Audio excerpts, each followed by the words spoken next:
Well, hello, I'm Jeremy McKee, and welcome to Primetime. We got some great educational things to tell you about bees. And not the wasp kinds you're going to swat, and I've got an aunt that would run and knock down a whole building just to get away from a fly that she thought it was a bee.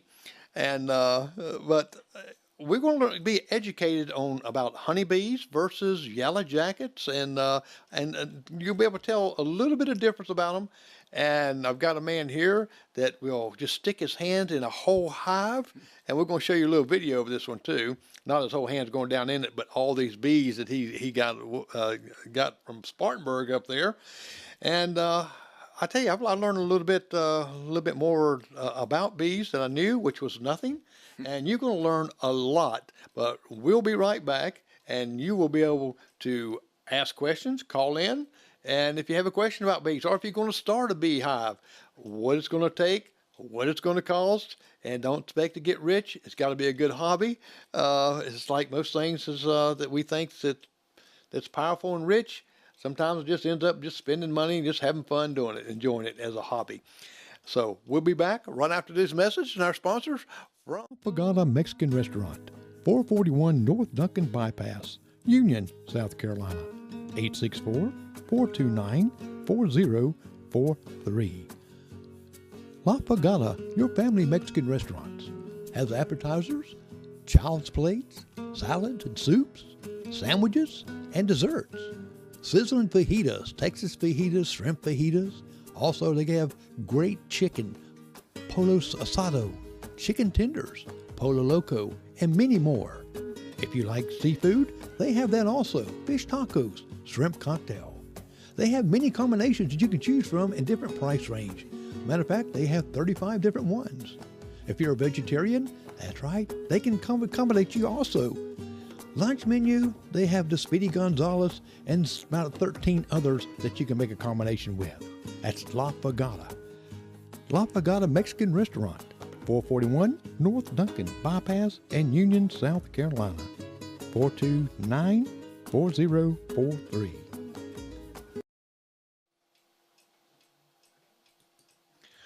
Okay, I'm back with you, and I'm going to turn you over to Frank, the professional beekeeper. It's Frank Tiller, and Frank, I'm so glad that you came and to be with us a little bit. How did you get started in bees? What caused you to say one day, "Hey, there's a bee. Hey, I want to collect them"? Well, it really goes back when I was a child. My father's brother, my uncle, in Kingstree, South Carolina, was sort of the premier bee keeper of Williamsburg County. He was really into it in a big way. He actually made his own boxes, his hives, as well as raised his own bees. And I always sort of thought it was interesting, but I never really paid close attention to it. Later on, I advanced 40 or 50 years. I bought some property that I started growing some corn and some vegetables, and I had a problem. I needed to have them pollinated. And you can actually go out and handshake the whatever it is, the corn silks and stuff like that, to help pollination and the tomatoes and everything else. Or you can get some bees. I had no bees, and I thought, well, maybe I'll get into that. And then a friend actually approached me. He says, I see that you got some acreage. Would you be interested in having some hives? I said, I know nothing about it. So the deal was that I would front the materials, whatever it was, the bees, he would manage them all. So I said, that sounds like a good relationship, because I don't have time being full-time construction and full-time real estate. Had no idea how much time it would involve, and I didn't have time to put into that, but I did want to reap the benefit, not necessarily of the honey, but of the pollination side of it. So the pollination side, far as that helps other things grow. See, people don't realize that it helps your farming, your plants, trees, and without the pollination, The bees are the most valuable insects on the earth. Without them, we're all dead. So they're extremely beneficial. Now, if you want to call in, there's a number you'll see right there on your screen, 864-441-9382. You can call in if you have a question to ask Frank. And now, Frank, most people really don't know what a honeybee versus a yellow jacket. I know you have here some Italian, Russians, mutts. Is that different types of bees, or is that? They are. Everybody says, well, what kind are you raising? Well, when you think about it, if they were originals, which very few are anymore, but Italians are the sort of the most common ones around, at least in most people's mind.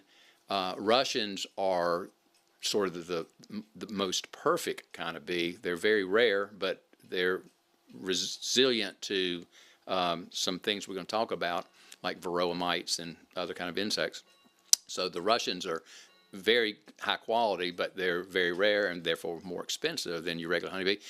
But if you've got 50 million bees flying around, guess what? They're going to become mutts, because there's not going to be any straight lineage from anything. So they will commingle, and you'll end up with a whole bunch of mutts. And the other question is, well, what kind of honey are you growing, raising? Well, think about that too. If you've got 40 acres of corn, which no one around here does, then you're going to have some corn honey, or clover.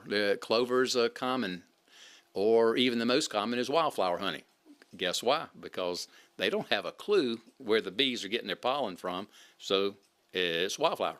So it's just sort of an easy generalization. And one of the other things about it is people always say, well, I need local honey. What's local honey? Well, local honey is not in your backyard. Local honey in Union, in the upstate, is Saluda, South Carolina, Saluda, North Carolina, Pickens over to Rock Hill. It's just the general region that you're in, because the bees are pulling the honey, the nectar and the pollen from this area, and that's what you're trying to get to help with your allergies and stuff. Well, I like the name mutts. You think of a little mutt dog or something like that. That's what it is. And Italian, people are going to think, well, Italian, wow, that means like pepperoni and spices. Correct. That way. Yeah.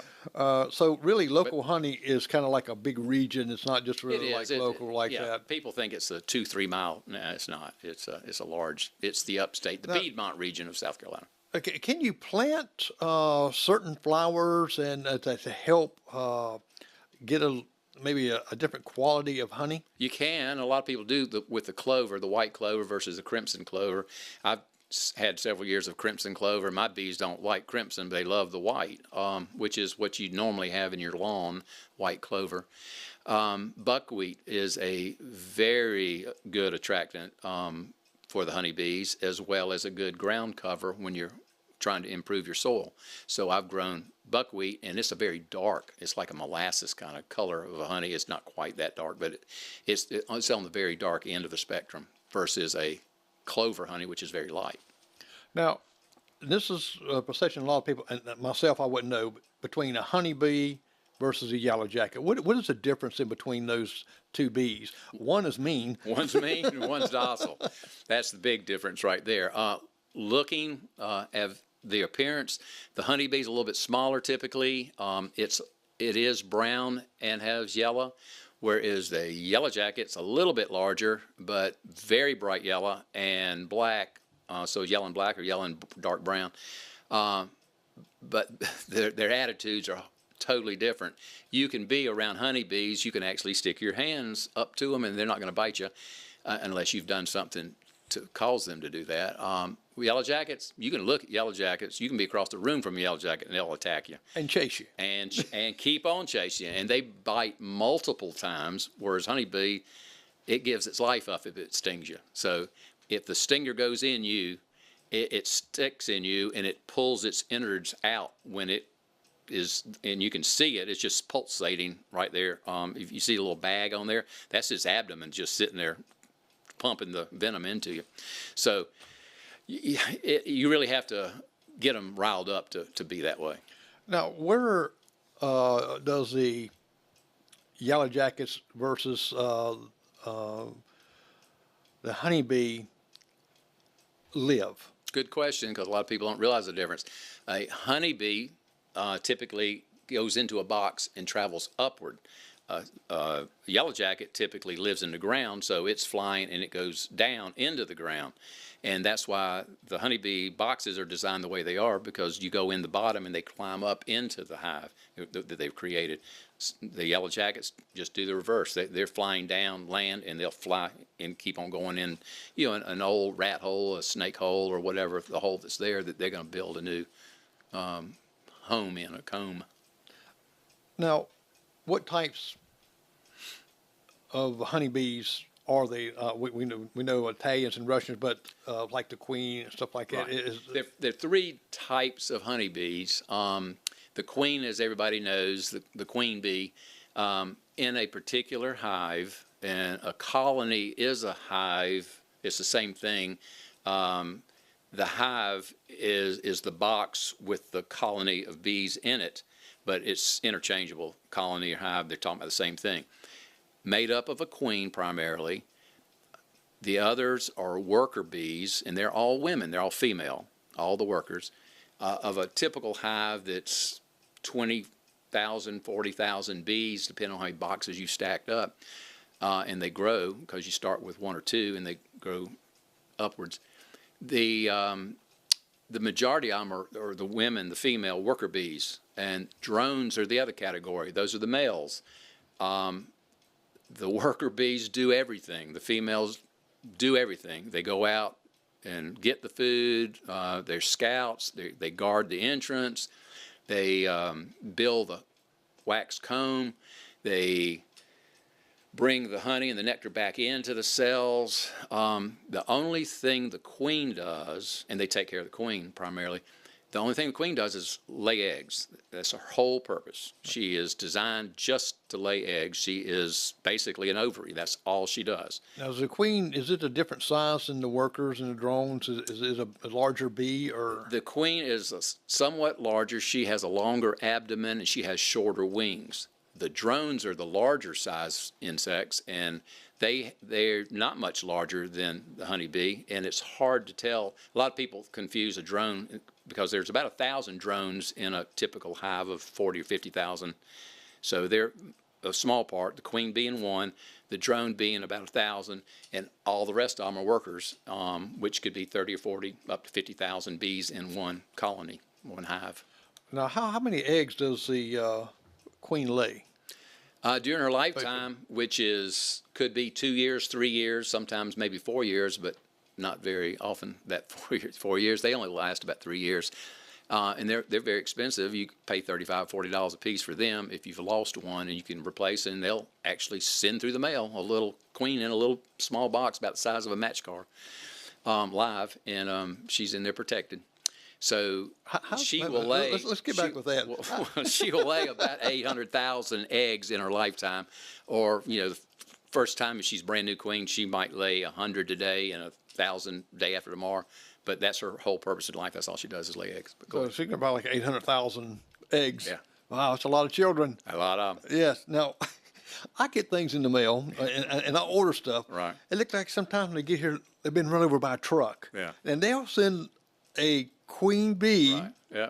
Does it come in the mail or UPS or? Both, because right now they're all sort of integrated together. But yeah, so it's a little box about the size of a match car box, if you remember what those used to be. Yes. And it's made out of screen. It's got little wood pieces and screen, and she's in the center of it with two little plugs on each end.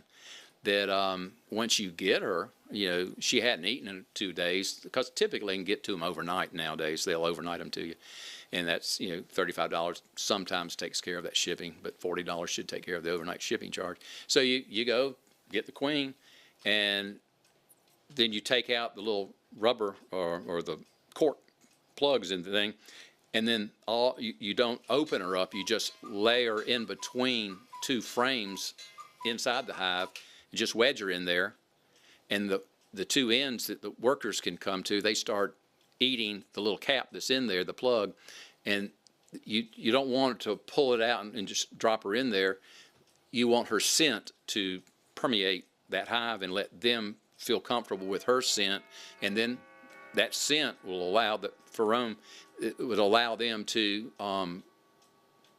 get together and understand that their job now is to protect her at all costs. So she will be the one protected, and they'll fend off anything else. So that's some powerful perfume. That's some real strong stuff. Well, we're going to come back in a minute. We're going to talk a little bit, have you talk a little bit about the architectural, because that really is amazing to me. The hexagonal. Because I've seen the boxes stacked up, and I always wondered, well, how can they get the other ones out down there? So anyway, we're going to come back to that. Well, you're listening to Frank Tiller about how to raise bees and how to care for them, and you're going to learn a lot more. This is really interesting. Time flew by here pretty quick this past 15 minutes, so we're going to go to one of our sponsors here, which is La Fagata, and we'll be right back with you, Frank Tiller, the professional beekeeper.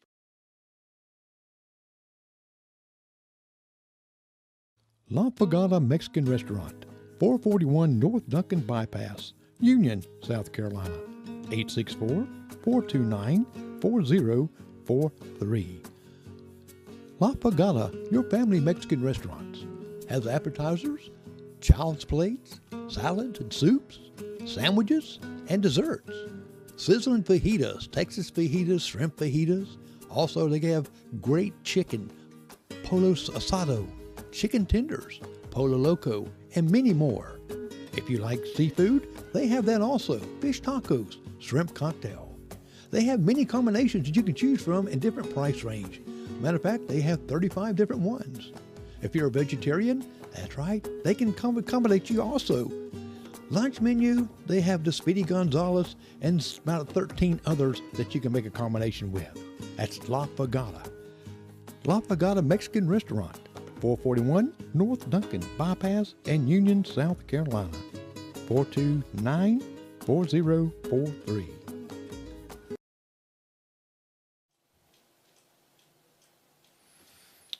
All right, we're back, and you can see the number 864-441-9382 if you have any questions that you want to ask. This is very interesting to me because we're seeing kind of like God's creatures in work and doing some work. It's really amazing like that. So, if we can train our wives and women folks to do all the work and we stay home and do nothing, wow. Man, I don't think we'd last too long. Well, that's the good side. There's a bad side. Oh, yes, and I know what the bad side's going to be when I get off this here. Well, tell me a little bit about how you build, you call them brood boxes, correct? Brood box is just another word for the egg box. But let's finish up on that. The drones. The drones have a very short life because all the workers don't need them over the winter. They don't need them taking their resources. They get rid of them. They push them out of the hive, so they're doomed at the end of in the late fall, early winter. They don't make it through the winter. Well, which ones push them out? The ones that do all the work, the women. Oh, really? The workers. So yeah. So well, I'm going to change my mind on that one then. Well, there you go. I wanted to make sure you understood that part of it.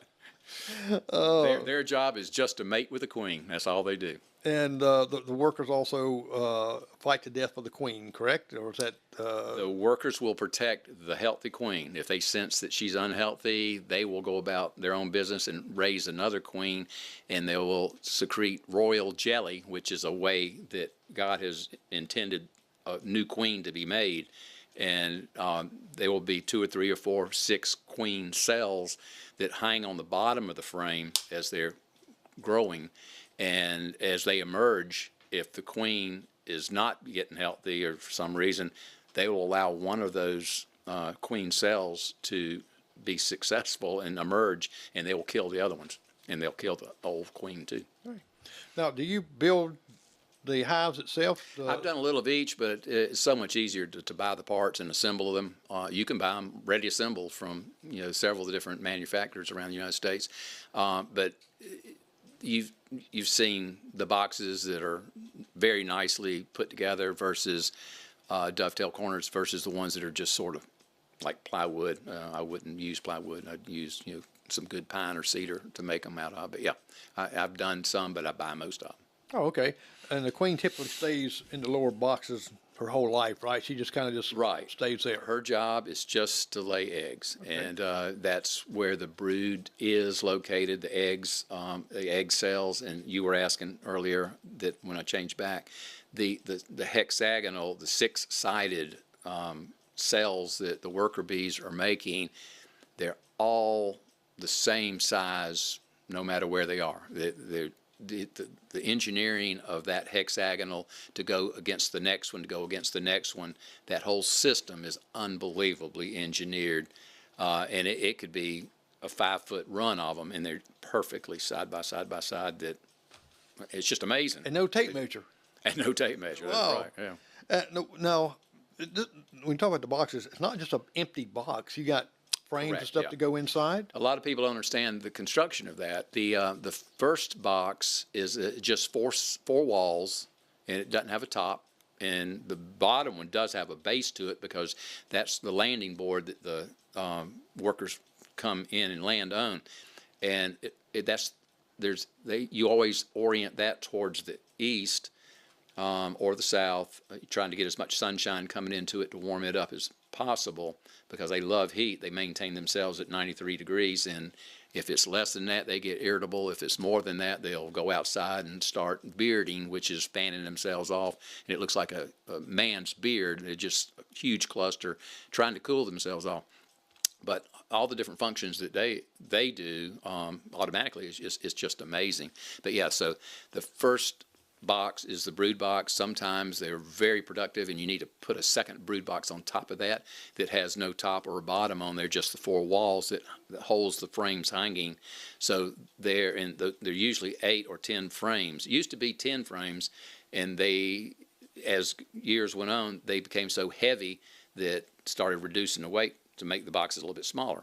There's something called bee space, BEE space, meaning that the bees, a guy named Landstroth back in the middle of the 1800s studied bees, and he understood that it had to be the space that they needed to crawl through was larger than a 1/4 inch, but smaller than 3/8 of an inch. So we're talking about 5/16 of an inch is bee space, and that has to be there.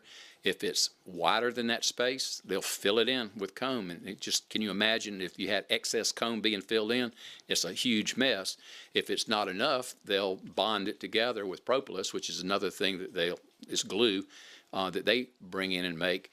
And they will make everything, and you got to use your hive tool to pop that open because it's so well glued together, like super glue. It's amazing, the engineers, what they do. And this is like when you talk about like gluing together, it's like the wax that's in there, or is that something? Well, different? it's not wax, but it's called propolis, which is much more bonding than the wax is. But yeah, the wax is something that they're also pulling in with the pollen that they go out in the nectar that they get from the flowers and stuff. Okay. Now you got the upper boxes, which called supers or superiors. It's just superior. That super is what everybody calls them because it's short for superior, meaning above. It's a superior box to the brood box, and that's where the honey is. And the queen never goes up there. She doesn't need to go up there. She's not laying eggs up there. And sometimes you get a mixture of brood and honey in the first or second box, but she doesn't go up there with the honey because that's reserves. They're storing up for the wintertime, and that's what we as beekeepers go in. We rob. We always leave them enough to get through the winter because you don't want them. If you've taken too much of their honey from them and trying to sell it to people, then you're not going to have anything to get them by through the winter, and you're going to be feeding them sugar water all winter long, and that's not a fun thing to do either. So you take enough and leave them enough to adequately survive, and they know how to manage the rest of the stuff. But you can't take it all, and some people, if they try to get greedy and extract it all, and then they're going to lose their hive. And sugar water, how do you feed them with sugar water? You go to Walmart and you buy a 10-pound bag of sugar, and you make it up 1-to-1 ratio with 10 pounds of water, 10 pounds of sugar, which ends up being 12 cups of each. You get a measuring cup and just put 12 cups of sugar in there and 12 cups of water. Actually, you put the water on the stove first, heat it up to right at boiling, then you start adding the sugar into it. That way, you don't boil it, you don't have to boil it, you just take it off the heat at that point, and it will melt all the honey, all the sugar, and let it cool down. You put it in quart jars, and you put it upside down with teeny little holes in it, and put them in the hive, and let them, or on that, actually is a little stand that you stick onto the hive, and they'll suck that down in one day. I start to say, how long does that last? A quart can last half a day, or it can last a day, and sometimes it makes 2 days. But I've already been through 40 pounds of sugar in the last 3 weeks. So, and that can get expensive. It can. Yeah, it's another expense that you got to account for. Yeah, well, sugar goes up as high as it does. Now you put, I see you put a screen for ventilation. The bottom is made of screen, but it also has a slot that you can put a 1/4-inch piece of plywood in there if they really get cold, because they like it 93 degrees, and in the wintertime it might get down to 20 degrees, and it's hard. Really, they can in this area they can actually keep it at 93 degrees all winter long. But if you'll help them out by putting a solid board in there, that will take care of them. And the screen's always there. The screen's there not to keep them in, but it's to keep predators out. Predators out. Okay. And you're talking about keeping it 93 degrees. Is that difficult during the wintertime, especially when it gets down some of our cold? It is, until you see how they work. They are very social critters, and they start in a tight ball during the wintertime, and that's how they grow. They grow from the center of the lowest frame outward, so they start like a tennis ball, and then they become the size of a soccer ball, and then a basketball, and that's getting 80% full of that box. And at that point, you better add the second box on top of that with frames, because they will abscond. And that's why it's a misnomer to call us beekeepers. We're bee managers. We are trying to keep the bees there, and they will leave if we have not presented them a house that is ready for them to maintain and grow in. They'll just pick up and leave. Take the queen with her. Now, do you use any lamps sometimes when it gets real cold, or is it just? I guess some people do. I never have, because they can generate enough body heat to themselves by vibration around the queen. They keep a little bit of space and air in there, but the out-layered ones, if it's the size of a basketball, those outside worker bees are the ones doing all the holding on to each other, and they rotate. They will go to the inside and bring some pollen and nectar that they can feed off of during the wintertime, but they never leave. As long as it's 55 degrees or below, they stay inside the hive all winter long. So they have to have enough stores, that they've made to keep them through the winter. Does bees sleep any? They do. 5 or 6, 7, 8 hours a day. They sort of, I guess, like humans when it comes to needing sleep. Yeah, they have to sleep. They have to rest. But the workers work and the drones don't. Now, do they take this in shifts? And they do. And that way it's almost kind of like something going activity. That's right, because if they can overwork themselves and kill themselves just by working too much. And you'll see a couple dozen of them at the front of that landing board. They'll just push them out of the way and just clean them up. But they're very good housekeepers. Now, if it gets a little bit, if they get some dampness in there, how do they get that out? Because I know we have all this rain stuff sometimes comes in, and they coming in and out of the rain. And there are 3 primary things that the honeybees hate, and one of them is dampness.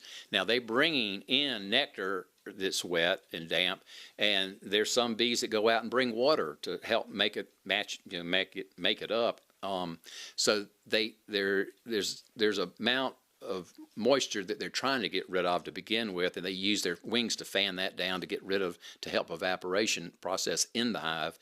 Another thing they hate is coldness or extreme heat. So they will, if it's real hot, they'll go outside, and it's called bearding, like a man's beard, and they'll just hang all over the place. They're trying to cool down. They're trying to cool down the inside to maintain the 93 degrees. And if it's real cold inside, they, like we were talking about, they just cluster together and maintain their own little sphere of 93 degrees.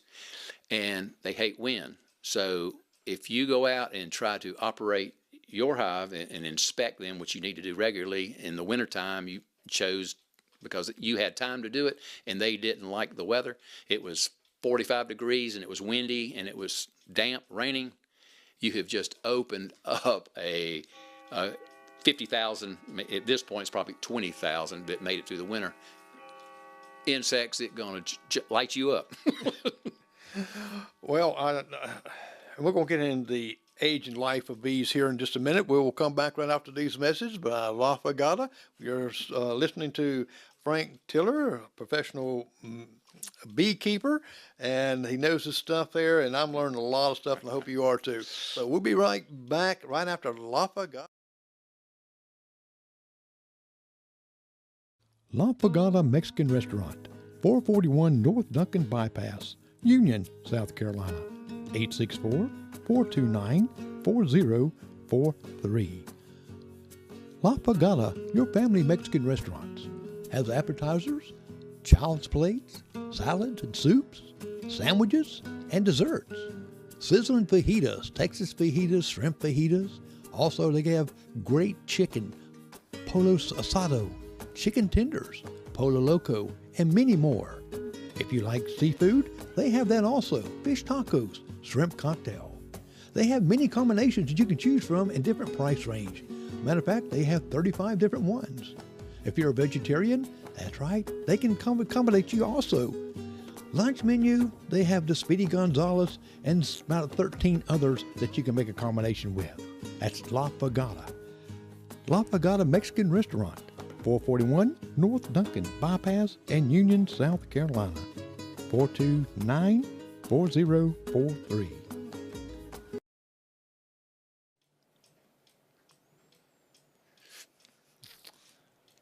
All right, we're back, and you're listening to Frank Tiller and telling us all about honeybees, and not just your regular kind of bees, the fascinating world of honeybees that God put here to help us eat better and also have some wonderful honey too. If you love honey, we all love honey, and how the bees do all this stuff. It's really amazing.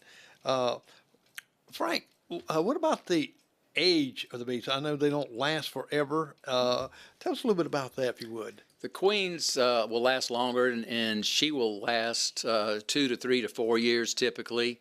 The worker bees work somewhere around 30 to 50 days, depending on the quality of them. And the drones will be shorter than that. Drones just don't make it long, 28 days.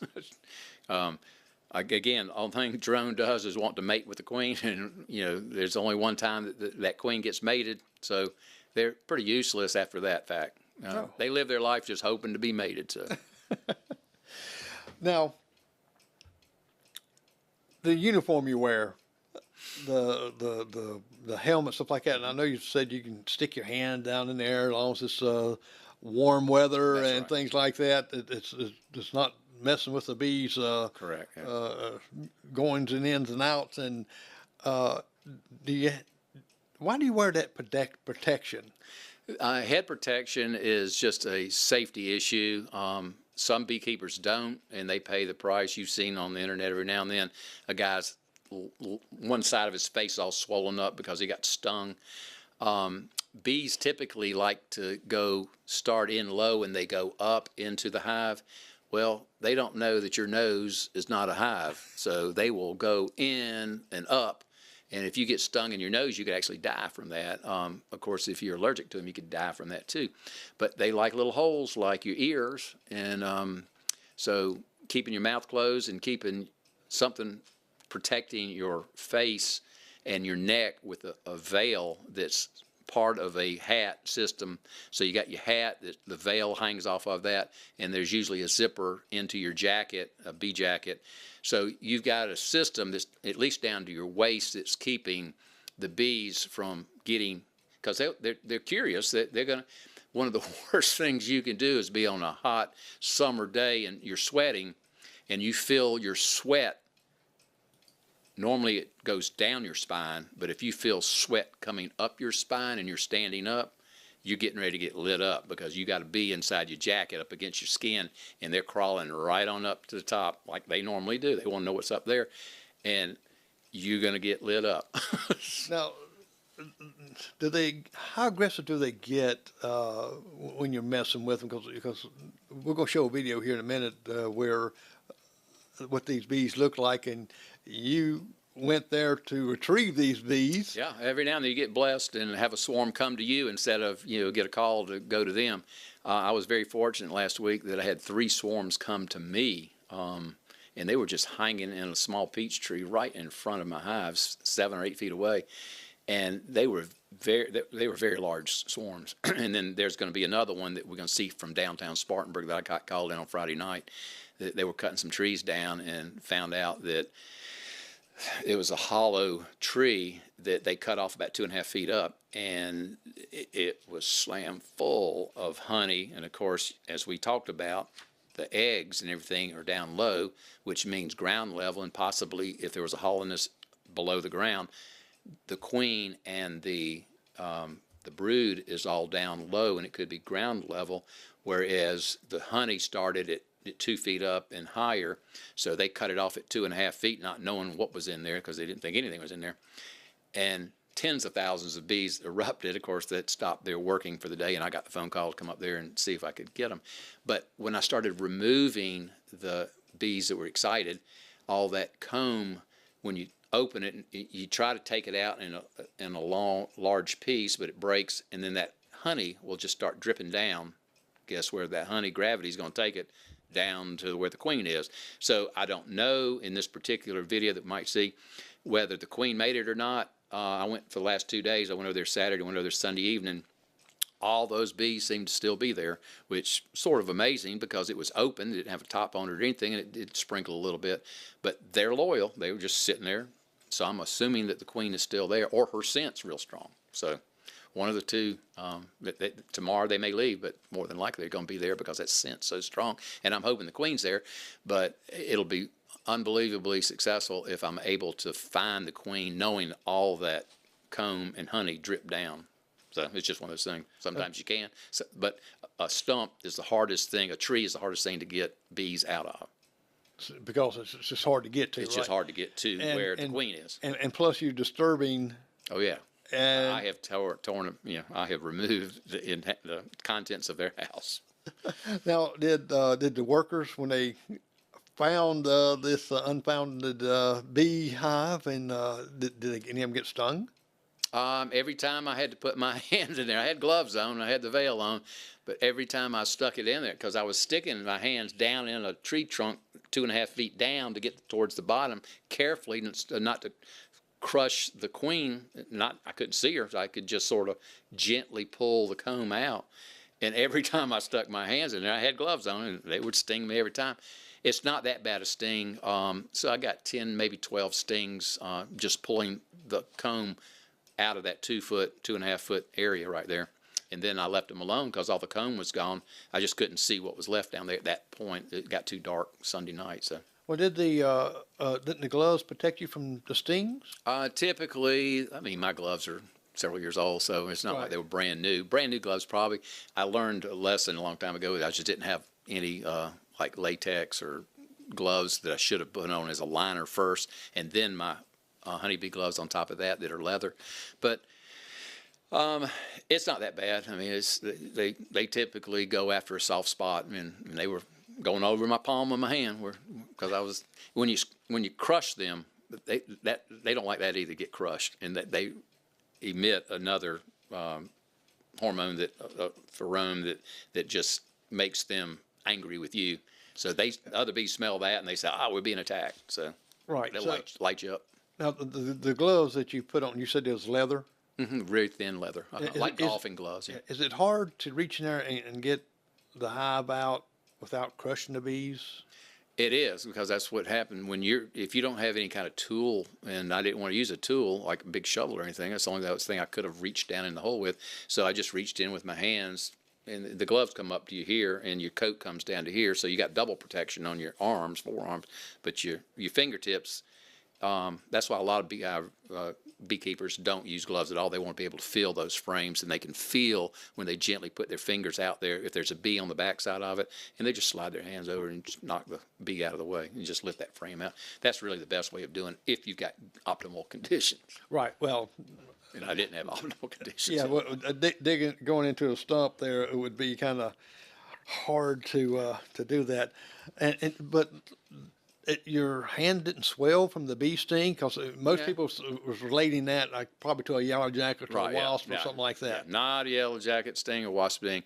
I guess when I was a little kid, bumblebee sting and stuff like that, I would swell up, and but I guess I've been stung so many times it just doesn't bother me. Yeah, I may say something that I shouldn't say, but it happens. You say ouch, and yeah, go with ouch. That's right. yeah, it's amazing. Now, typically on a I'll come to that here in just a sec.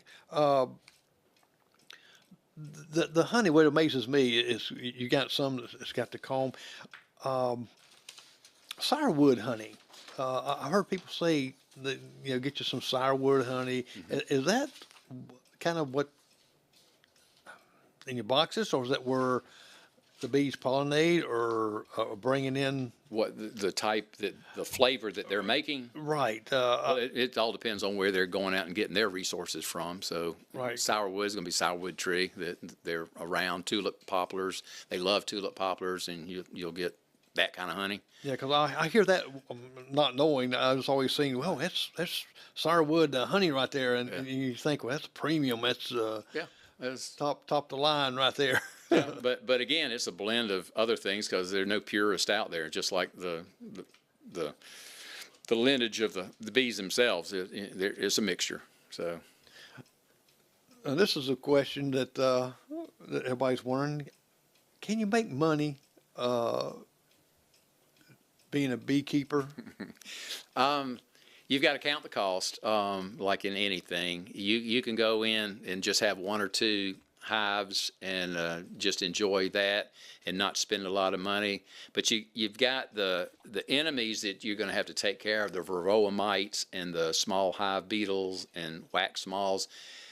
Years ago, they weren't such a big problem, but with the pesticides, insecticides, and everything, that sort of have changed the chemistry of all the insects and stuff.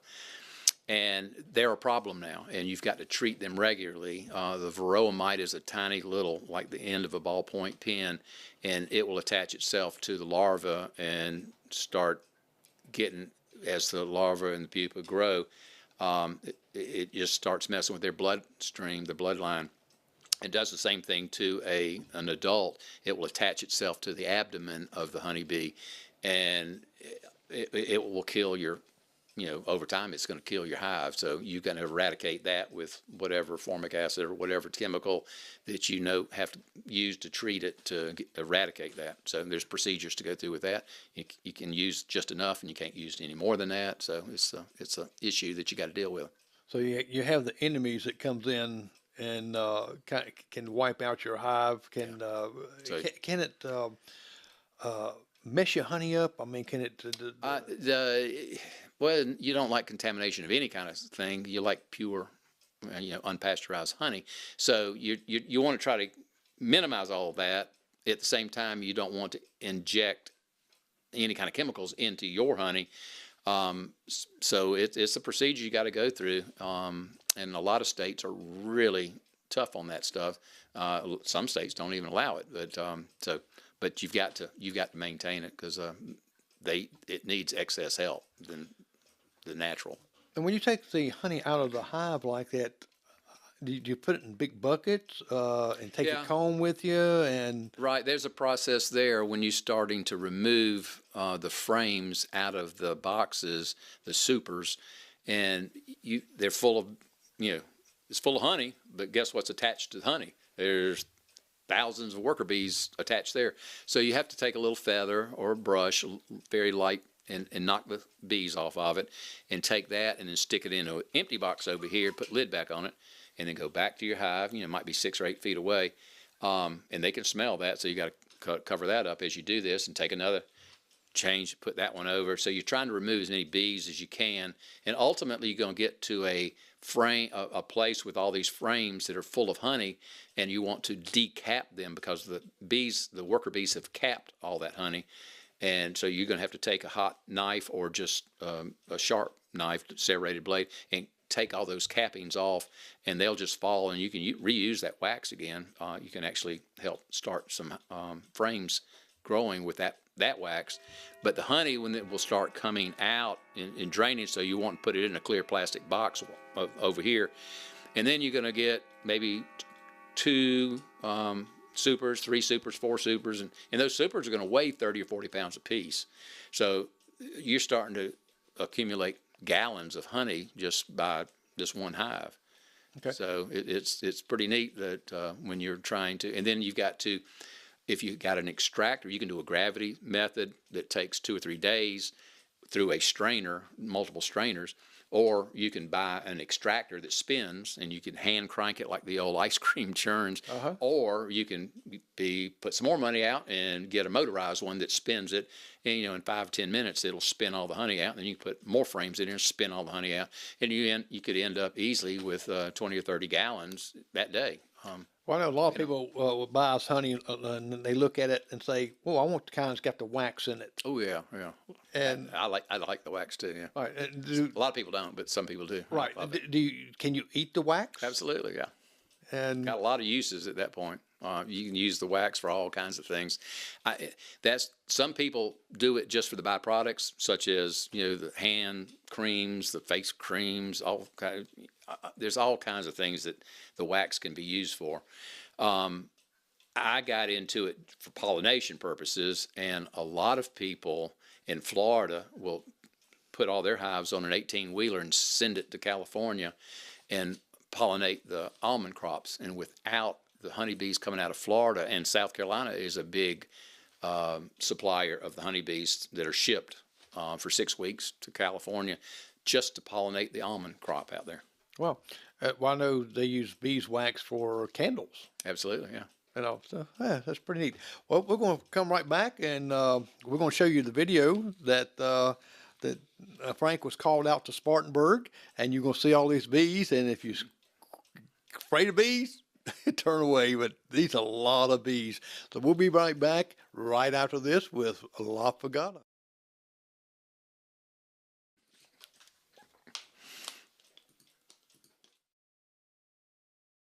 La Pagata Mexican Restaurant, 441 North Duncan Bypass, Union, South Carolina, 864-429-4043. La Pagata, your family Mexican restaurants, has appetizers, child's plates, salads and soups, sandwiches, and desserts. Sizzling fajitas, Texas fajitas, shrimp fajitas. Also, they have great chicken, polo asado, chicken tenders, polo loco, and many more. If you like seafood, they have that also. Fish tacos, shrimp cocktail. They have many combinations that you can choose from in different price range. Matter of fact, they have 35 different ones. If you're a vegetarian, that's right, they can accommodate you also. Lunch menu, they have the Speedy Gonzales and about 13 others that you can make a combination with. That's La Pagata. La Pagata Mexican Restaurant, 441 North Duncan Bypass and Union, South Carolina, 429-4043. Make sure I saw see what you're paying.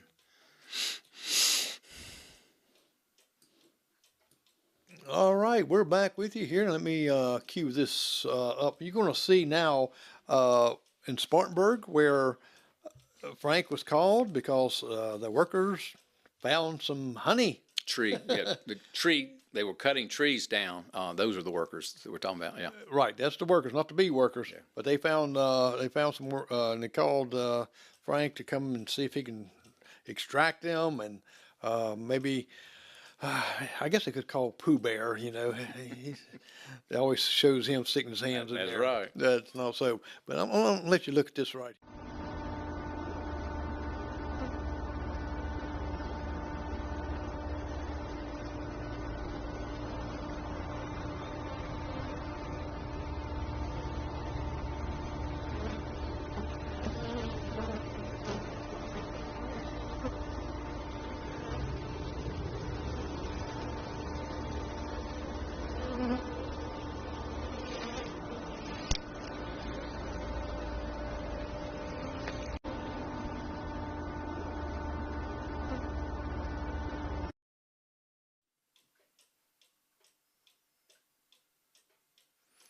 Okay, Frank. How many bees do you think that was? The residuals. There's probably 10,000 bees right there that you could see, and so I probably removed 40 or 50,000 bees. It was a huge hive.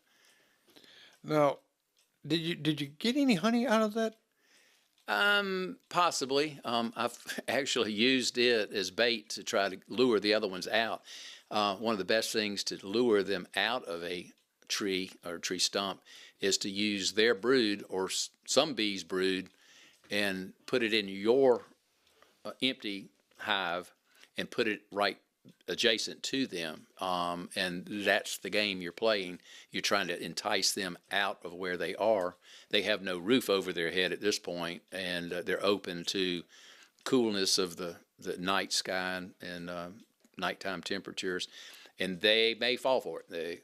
It's an outside chance that I'm gonna get the queen out of that group, but I did bring a whole bunch of hive comb, honeycomb, and brood, which is the egg cells of them. So if the next day or two I can't get them out of there, I probably will mail order a queen. Pay $35 to get a queen, and at least put them 2 queens, one in each of the boxes that I've got slammed full of their brood. Now, honey is not weighed by pounds, or is weighed by pounds, and not liquid. Right. Because we usually go to the store and look at the liquids. We're saying, well, we got 16 ounces or That's 5 right. ounces of honey. Right. Now, how much per pound basically does the honey weigh? Well, I took some notes on that. Just to give you an idea, water weighs about 16 ounces per pound. Well, there's 16 ounces in a pound, and 16 liquid ounces. Honey is a little more concentrated. It's thicker, more dense. So you get about 11 liquid ounces per pound of honey. So when you're trying to do the math on this, 1 pound of honey, which is 16 liquid ounces, it sells for $15 to $20. So it's not going to be a full quart. That's going to be more. But as far as numbers are concerned, you're probably talking somewhere around $15 a pound, and each of those supers should expect 25 to 40 pounds of honey in each super. And you may have, I've got one hive right now, it's got 5 supers slammed full of honey, so it'd be 5 times this amount. But for one super at $15 a pound purchase price, 30 pounds is $450. So you think that's a lot of money. But that's a lot of time and a lot of stuff that you have to make that happen. Right, and even though the bees are doing all the work, That's right. you've got a lot of work to do too Absolutely, to yeah. get this out. I know some honey, it seems like it's thinner than others. Is that because? Unscrupulous salesmen out there, they water it down. Okay, because how thick would it be? Like I know what molasses. It's not, it's sometimes it's thicker than some molasses, but it is. You don't want that water content in there at all. It shouldn't be in there, and it will crystallize real quickly with high moisture water content in there, and you don't want that. If some honey will crystallize regardless, and you can heat it up, not boil it, but just warm it up 110, 115 degrees. That's enough to decrystallize it. So it's sort of like what they call a double boiler. You boil some water and then you put a jar inside of that, not against the bottom, but elevated a little bit, and that can heat it up enough to uncrystallize the honey that's there. But typically, honey, just if it's coming out and all you've done is filtered it, then you should be good to go. And they say they found honey in Egyptian pyramids and stuff 3,000 years old. So I was going to bring that up. I read something, and this is way before. I wouldn't eat it, but that's I'd be a little worried about that one too. But they said that's the only food that really could last a lifetime, even if it crystallized. Yep. If you add water to it, I believe it is. I'm not sure about adding anything to it, but if it's crystallized, you can warm it up to. It might be what it is. Yeah. That you can warm it up and it comes back. Right. Yeah. You don't have to add anything to it if it's pure honey. So. Yeah. You need to try that. Like, put your some alpha and just leave it for several years, say 5 years, and come back to it. And I'm not going to help you eat it, but there you go. That's right. Well, that it's just amazing how these workers, and please, people, just don't swat a bee not knowing what it is, because it could be a honeybee, and it's viable for what we eat, all kind of uses, and you run across this all the time, where people really don't understand and know about honeybees. Yeah. Now, do they typically come like they move from one place, a big swarm? Well, kind of like locusts in the way. I mean, yeah. I mean, it could look like a locust swarm that you read about.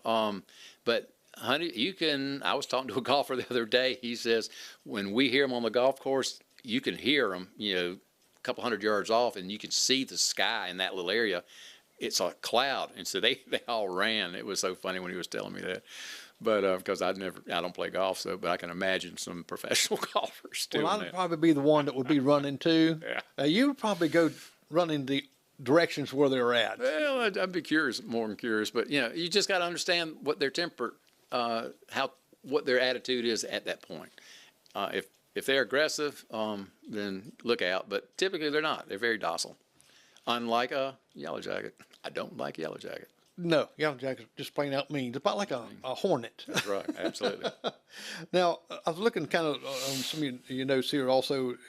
Clothing, tools, smoker, equipment, hive boxes, frames, foundation, bottles, labels, extractor can range anywhere from 500 to 5,000, depending on how many you get and how elaborate, right? That's right. You could start out, expecting to spend $300 to $500 on one or two hives, because you've got to be prepared for the next step. If you're not prepared for the next step, guess what's going to happen? They don't think you're going to take care of them. They're not really thinking that. They're just looking at their surroundings and they're saying, we're out of here. And half the hive and the queen takes off, and then you have nothing until you get another queen that's left. Hopefully, then you have to buy the queen. So you've got to take care of them. How do you take care of them? By having more hives, boxes, and frames ready to be put on top. It's just an open cavity boxes with frames in there. As they grow, they're growing up and making all the honey up there, and they're raising all their members down below. So I see you got a quote down here as someone wants to take this as a hobby.